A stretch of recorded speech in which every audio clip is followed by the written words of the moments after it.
welcome back. A chilling look at the face of terror threatening new attacks on New York City. A self-proclaimed lone wolf jihadi posting this selfie in front of one of the city's busiest landmarks with this cryptic message, "We are in your home." And it's not just New York being targeted. And joining me now is former NYPD Commissioner Bernard Kerik. Thank you so much for joining us. Appreciate it. Thank you. So we were just discussing when we hear authorities say no credible threats and nothing that we're hearing specifically, there's a difference. Well, I would disagree. There's a credible threat by radical Islam against the United States. It's constant. It's perpetual. Whether it's these guys, whether it's the guys in Boston, Orlando, San Bernardino, or any of the other ones, that's a credible threat. Yeah, I mean, when you see a selfie like that we're showing right now, I mean, that's pretty credible. Exactly, but you don't have specifics.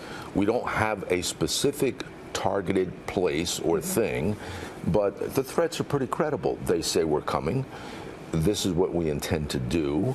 And then we see an event like the, mowing down people on the West Side Highway, and everybody stands around and says, "Oh, I'm stunned. I can't believe it." And that's what struck me when this news came out yesterday about this selfie, because a couple weeks or a week or so before the attack here in New York City on the West Side Highway with the van, there was a selfie as well that was posted. Right. And you know what? This is the new norm. This is the world we live in.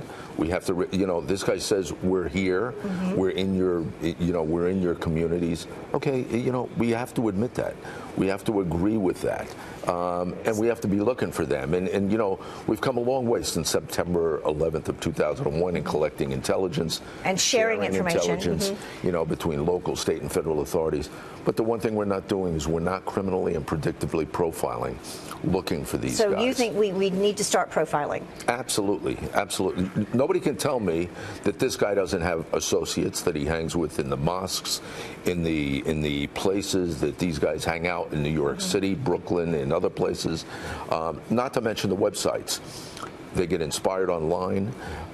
They visit these inspirational websites online where they learn how to do these attacks, how they learn how to put bombs together.